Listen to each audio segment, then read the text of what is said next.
সময় লাগবে কিন্তু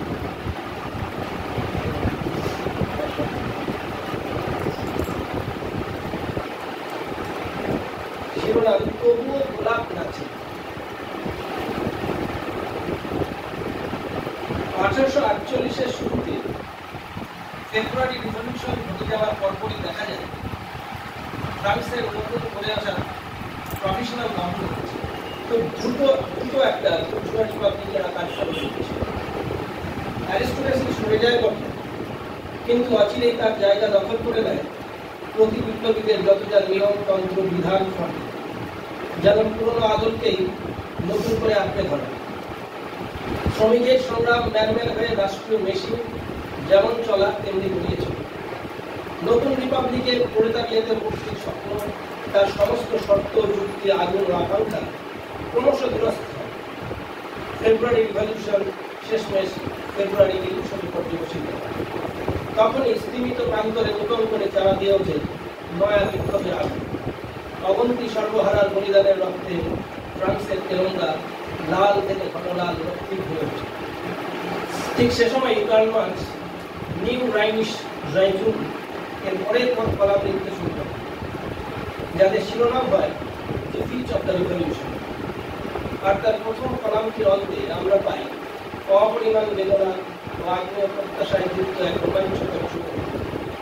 the revolution is dead, long live the revolution. দুই পূর্ণবাক্যের শেষে প্রাচীন বৃক্ষের মাথায় নিমগ্ন জ্যোৎস্নার মতো দুই বিস্ময় ছিল। মার্কস কি এখানে একটা স্টেটমেন্ট দিলেন আর তারপর তাকেই খণ্ডন করলেন, নাকি দুটি বাক্যের মুড দুই রকম, ইন্ডিকেটিভ থেকে ফর্মুলাই সাবজাংটিভ? আবার এই দুই বাক্য যে একে অপরের নির্ভরশীল তাও নয়, দুজনেই স্বতন্ত্র একক নিশ্চয়তায় দাঁড়িয়ে। যদিও উভয়ের মধ্যখানে নেই কোনো যুক্তিপথের উপস্থিতি, কিন্তু এই বোধ ক্ষীয় হলেও ব্যক্ত যে প্রথম বাক্যটির বিস্তারের প্রয়োজনেই দ্বিতীয়। আবার সম্পর্কিত হয়েও তারা উভয়ই যথেষ্ট পরিমাণে বিযুক্ত। তাই প্রথম বাক্যে দ্য রিভলিউশন ইজ ডেড, অর্থাৎ বিপ্লবের মৃত্যুর ভেতর দিয়ে যে ভূত উজাগর হয়, সে ভূত দ্বিতীয় বাক্যের অন্তরে স্পন্দমান জীবনের ধারে চেপে বসতে পারে না। তাই অতীত বর্তমানের কোনো সরলরৈখিক যোগ বাক্যের সিনট্যাক্সের মধ্যে দিয়ে ঘটে। এই অন্তঃস্পৃষ্ট বিযুক্তির বোধ ও রহস্যকে যথার্থ অনুভব করেই মার্কস বিপ্লবের অসম্ভাবনা ও আবশ্যিকতার যৌগ ভাবনায় ভাবিত হন। এই এমন এক অসম্ভবের ভাবনা যার মর্মে ঢুকতে গেলে আমাদের সাহিত্যের সহবাদের স্মরণ নিতে হয়। গায়ত্রী চক্রবর্তী স্পিভাক বলবেন, যা সাম্যবাদের চেয়েও গভীর, কঠিন ও আন্তরিক। অসম দোলায় নিজেকে দোলানো, সেটা কিরকম? এখানেই যেন মার্কস তার সন্ধি চিন্তাকে পেশ করছেন প্রাচীন গ্রিসের ঈশপীয় ফেবলের একটা ভাঙা জিগিরকে টেনে এবং তার ভেতর সূক্ষ্ম কিন্তু অবিশ্বাস্য এক স্মরণ ঘটিয়ে। মনে রাখতে হবে এই ব্যাপারটি ঘটছে মার্কসের রেইটিং কুমিয়ার দুই গোলাপাজে, যেটি তার the class trucks in France অর্থাৎ নিউ রাইনিশ সাইক্লিংয়ে লেখাগুলিরই সমবর্ষী। সেখানে দেখছি একটা ভাট বকা গাম্ভীর দৌড়বাজ দুনিয়ার একান্ত প্রান্ত ঘুরে এসে শেষে নিজের ঘরের লোকের কাছে এই বলে ফাটায় যে সে এত বড় একজন লাফারু যে শুধু রোডসের রাস্তায় তার অধিকায় দুর্ঘলক্ষণ দেখে সেখানকার মানুষজনের চোখ ছাড়ান করা। তার বাক্যের বিরুদ্ধে আশপাশের আন্দোলন বিচলিত হলেও ওখান থেকে হেঁটে যাওয়া এক পথচারী এককাল যেত হেসে তাকে হেঁটে বলে, ওহে বন্ধু, তোমার কথা যদি সত্যিই সত্যি হয় তাহলে মনে করো এটাই রোডস, এখানেই লাফিয়ে দেখাবো। ঠিক রোডস এক সালচুস।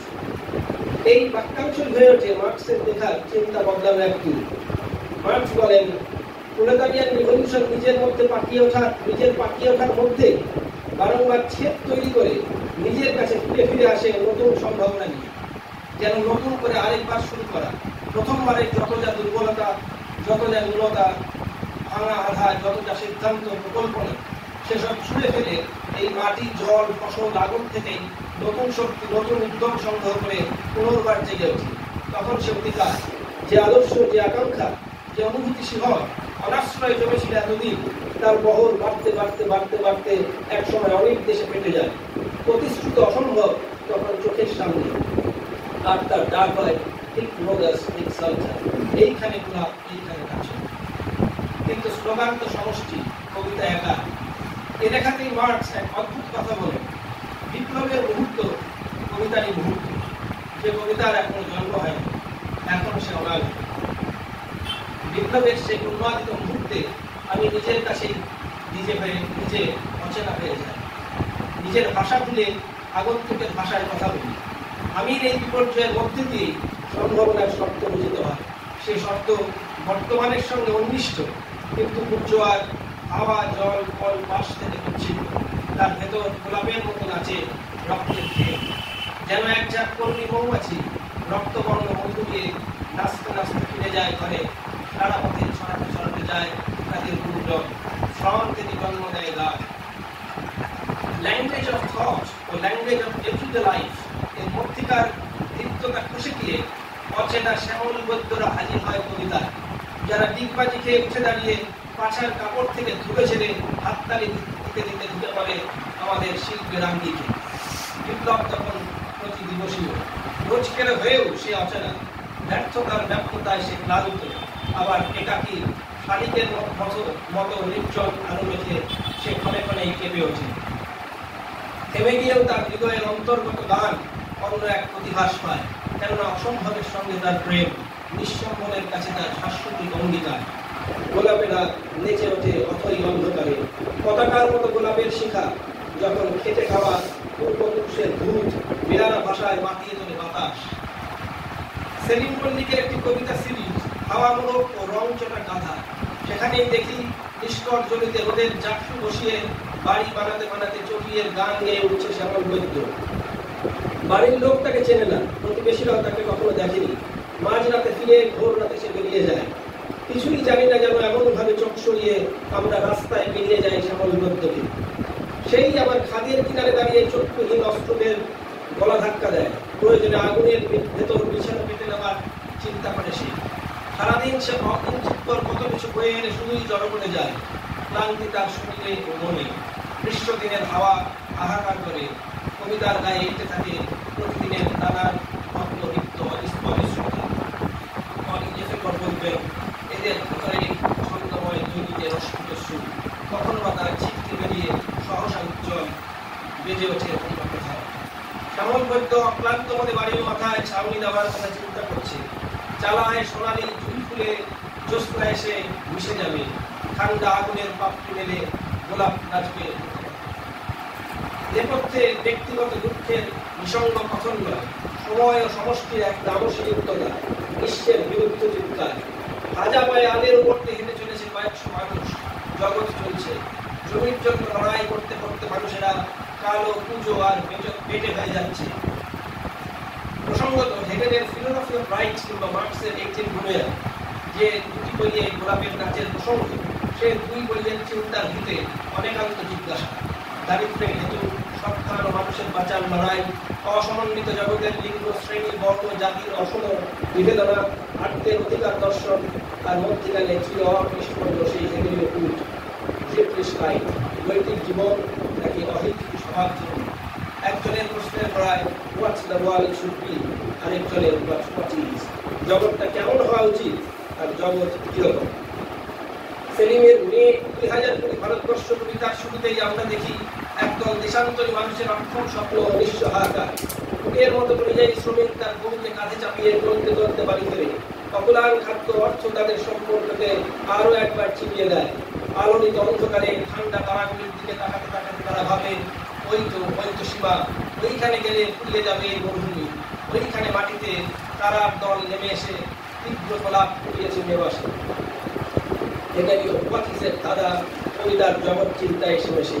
সূর্যের সঙ্গে হেঁটে হেঁটে হেঁটে যাওয়া মানুষগুলো গাছ গাছালির মতো পরস্পরকে ডেকে জাগা। ধরনীর বুকে ডান পাশক্ত করে পশু পাখির ভাষায় প্রতিবাদ করে। জগৎটা কেমন হওয়া উচিত আর জগৎ কিরকম, এই চিন্তার জমি নিজে মাথার ঘিলু ঢুকিয়ে সেলিম অনাশ্চর্য লক্ষ্য করেন জল, জমি, জঙ্গলের জন্য লড়াই করতে করতে কালো পুজো বেঁচে হয়ে যাওয়া আঘর মানুষগুলোর মধ্যে দিয়েই জগৎ চলছে। আর এই কথা পাঠতে গিয়ে সামান্য বঙ্কিত হয় আমাদের জীবনানন্দের সূর্য সাগর তীরের কবিতায় কাফরির মতো কালো চামড়ার খাস পুরনি দুটি বলে আসে, যেখানে বিবর্তিত প্রাণকে ঘিরে থাকে কালো চামড়ার পুরন। কিন্তু সে পুরনি জীবনানন্দের ভাষায় এক ভুলের পুরনি। কারণ সভ্যতা সৃজন থেকে তার পরিণতিতে পৌঁছবে কুশলিতা ও পালয়িতার পরিচয়টি শ্রেষ্ঠ অমীমাংসিতই হয়ে যায়, তবুও আমরা জন্মে করি কোথায়? এই আমরা কারা? এই খ্যাতিটিকে তীর্থঙ্কর চট্টোপাধ্যায় কালো চামড়া কালো আত্মার বৈকল্পিকতার রহস্যময় উল্লেখ খ্যাতির সমাধুল করেছেন। মনসরণী কবিতায় দেখি এ প্রশ্নের পুনরাবৃত্তি। সেখানে কৃষ্ণ জননের মৃত্যু হয় রক্তের উপেক্ষায়। কৃষ্ণাঙ্গ উপস্থিতি যেন এক অ্যাপোলেটিক লর্ড। সেলিমের সিরিজেও লড়াই করতে করতে মানুষের কালো পুজো বেঁচে হয়ে যাওয়ার বেদনা স্থিরীকৃত হয় না। দুর্যোগের রাতে সেসব মানুষের স্তব্ধ মনের মুখে ঠান্ডা আগুনের পাপড়ি মেরে ফুটে থাকে জমিষ্ঠ গোলাপ। কিন্তু গোলাপ যখন আকাঙ্ক্ষিত বিপ্লবের অসম্ভাবনায় রঞ্জিত নয়, যখন সে পরিচিত ও প্রত্যাশিত মানবতায় বিদ্যুৎহীন। প্লাবন ভূমিকে একটি কবিতা শুরু হচ্ছে এভাবে: ব্যাকুল গোলাপ শুধু গৃহস্থের হলুদ সামসা, কে যেন দেখেছে তাকে জানালার মর্মের দুপাশে। রক্তাভ গোলাপ বাগানের কোনায় সারাদিন ফুটে থেকে গধূলি বেলায় উত্তাপহীন, উদ্ভাসিত বিবর্তনে সামান্য শিথিল, তবুও তার অন্তর জুড়ে এক সুনিবিড় ব্যাকুলতা। আমি জানি সম্ভাবনা বুকে নিয়ে সে সঞ্জীবিত, কিন্তু যে গৃহস্থ ঘরের ঘরোয়ানা গায়ে মেখে দিনকার ক্লান্তিতে ক্লান্ত, স্বাভাবিক পরিশ্রমে ধূসর, তার কাছে সে গোলাপ ঈশ্বরী যেন এক দিগন্তি আত্মবিশ্বাসিত প্লাবনের ভাষায় হলুদ সামসা। কে যেন দেখেছে তাকে কোন তুচ্ছ কারণে জানালার মর্মের পাশে। মর্ম যেমন হৃদয়, তেমনি এক সন্ধিস্থান। তার একদিকে সজল সঞ্জীব গোলাপ দুপুরের রোদের খাই খেয়ে কিঞ্চিত অপ্রতিভ, অন্যদিকে তারই এক নকল প্রতীক্ষা। কবিতার বুকে জানালার মর্ম যেন সেই টেটনিক মধ্যরেখা, যার তুঙ্গ অবস্থান সেই গোলাপকে বাচ্চার অন্তরহীন আকার রহিত এক নির্বিশেষ করে তোলে। কিন্তু পরের স্তবকেই নামহীন স্বরহীন কেউ যখন আরো একটু নিবিড়, একটু নিকট হয়ে হচ্ছে তুমি, এবং তখন সে গোলাপের খোঁজ শুধু এক অপ্রয়াস মৃত্যুপ্রাপ্তহীন নয়, সে খোঁজ এখন এই মাত্রের স্পন্দিত বর্তমানতায় শ্বাস জল স্পর্শ তীব্র। আর ততক্ষণে তুমিও কাণ্ডজ্ঞানহীন অন্তঃপুরে জাপিয়ে বসেছে, তার ঘাড়ে গলায় সুষুম্নায় শিকড়ের দূর গোলাপ। আর সেই অনেক দুপাশের তুমি খোঁজো তাকে যত, দেখো তার সাফল্যের আর কত নদীর উদ্যাদশ। কখন এমন কাউকে পেয়ে যান যে হাতের কাছে পড়ে থাকা গোলাপকে খুঁজে বেড়াচ্ছে, তাই সে খোঁজের মধ্যে দিয়েই গোলাপ থেকেই নেই কখন কোথাও। হাতের কাছে থাকা অবস্থান ছাড়িয়ে সে তখন নিরাকৃত অতিমাত্রিক, অথচ তার পেছনে লেগে অপরিত্যাজ্য ইচ্ছা। ইন্দ্রিয় বস্তুত্বের মধ্যে দিয়ে নয়, অমূর্ত ধারণার ভেতর পথ পথান্তর হয়ে তার সত্তার সংগ্রাহন চলে।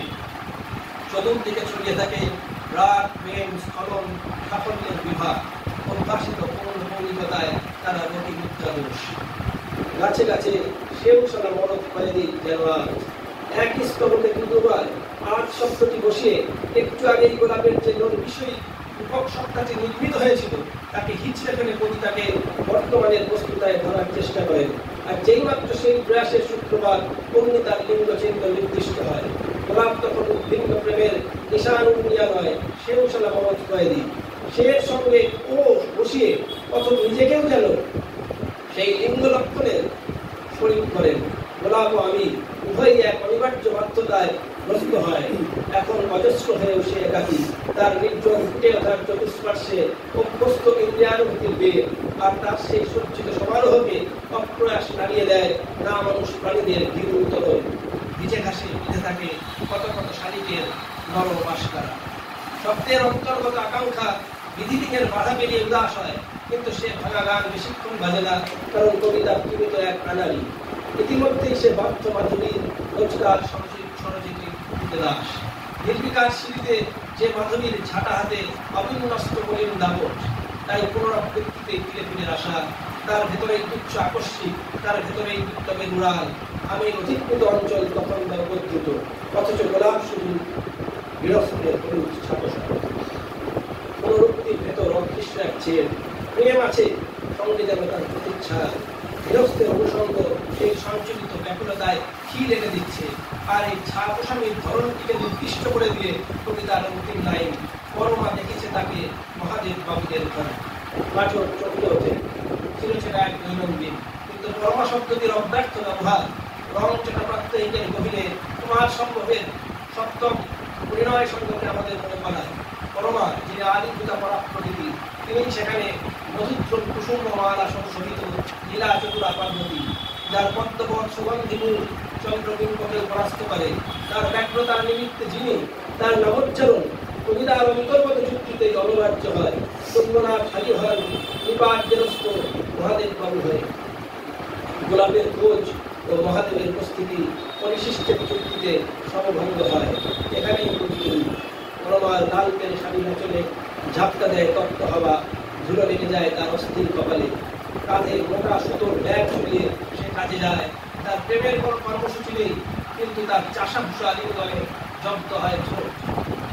এই প্রকার প্রকৃতি, ওই প্রকার মহেশ্বরী বৃষ্টি বেরোলে নির্জন ঘরে একাকী গোলাপ দৃশ্যমান হয়।